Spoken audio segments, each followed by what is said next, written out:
Indonesia meliputi agama, ras, dan suku yang merupakan kekayaan tak ternilai milik bangsa Indonesia. Bhinneka Tunggal Ika adalah semboyan dari bangsa Indonesia yang tertera pada Garuda Pancasila selaku lambang negara. Maka dari itu, ialah yang berperan untuk menyatukan dan mengimplementasikan apa sih Bhinneka Tunggal Ika pada kehidupan sehari-hari. Pada kehidupan sehari-hari, diperlukan sikap menghargai dalam keberagaman kebinekaan. Salah satunya adalah ragam keagamaan.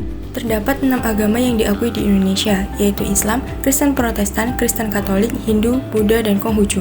Dan inilah bukti betapa kuatnya toleransi di Indonesia.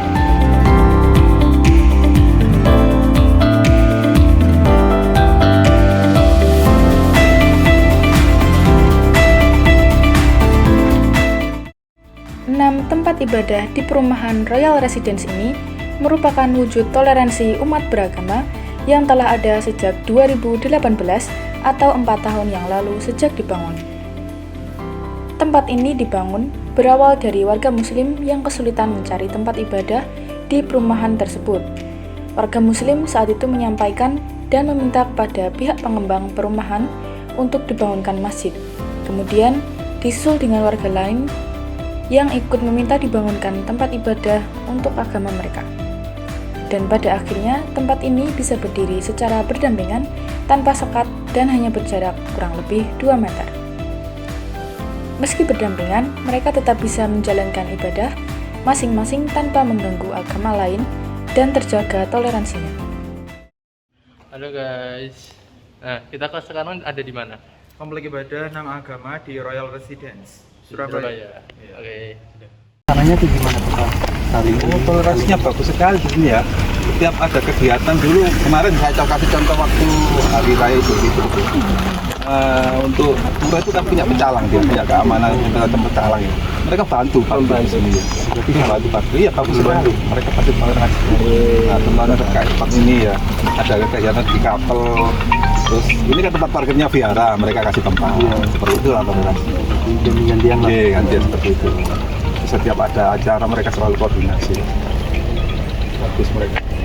Tapi kan di luar sana itu nggak selalu rukun kayak gitu. Menurut Bapak kenapa masih banyak konflik umat beragama di Indonesia? Mungkin ini aja ya. Mungkin generasi milenial sekarang itu apa ya? Kalau semacam generasi saya dari dulu tuh masuk waktu SD, SMP itu P4-nya kan toleransi beragam di dalamnya edukasi banyak sekali kan ya. Kalau sekarang menurut saya pribadi apa ya kurang lah pemahaman masalah Pancasila, terus pendidikannya itu kan anak sekarang itu gimana ya, mereka lebih tertarik dengan medsos, padahal medsos itu maksudnya banyak yang negatif, mereka nggak bisa paham, kurang bisa menyaring, jadi dimasukkan, bukan hanya anak kecil loh ya, masih remaja, akhirnya kebawa ke suasana medsos itu. Sebenarnya kalau di kehidupan nyata ya biasa-biasa aja saya kira kok. Cuman kalau medsos sekiranya kayak rame kayak tawuran gitu ya. Yang bikin ya itu yang mungkin saya itu mungkin yang bisa ambil. Aku terpengaruh dengan politik juga. Apakah ada konflik apa enggak atau ya itu rukun gitu? Selama saya di sini ya, itu rukun, nggak ada bentrok, aman semua, nggak ada pecah hati, nggak ada masalah. Selama saya di sini. Iya. Dan cerita orang-orang sebelumnya, karena orang-orang sebelum di sini tuh rata-rata kawan-kawan saya semua. Jadi selama mereka di sini pun juga nggak pernah ada bentrok atau apa gitu ya. Di sini pokoknya toleransinya tinggi.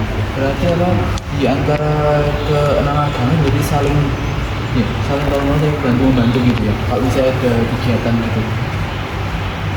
Kalau sepengetahuan Mas ini. Iya, seperti kayak Idul Fitri, Idul Adha. Idul Fitri, Idul Adha itu mereka ikut nyumbang. Kalau azan tetap pakai toa Normal ya. Kasus orang yang ingin belajar agama Islam gitu di sini. Mungkin dalam kurun waktu 3 bulan.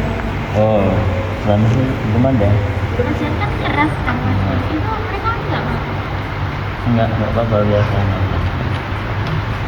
Karena mereka yang sebelahnya ini menghargainya kuat kan. Karena awal mula perumahan ini belum sempurna ya, masih beberapa. Itu jadi orang Islam itu mengusulkan ke mana ke pemerintah itu mau bangun masjid. akhirnya dikasih satu tempat, satu tanah disuruh buat di situ. Jadilah masjid ini yang lain pengen juga agama lain gitu. Mereka ngusul juga, kemudian yang lain juga ngusul, yang lain juga pengen ngusul juga, akhirnya dikasih satu tempat, dikasih satu tanah, disuruh buat di situ semua sini. Tapi menjadi dua, makanya mereka paham harganya kuat itu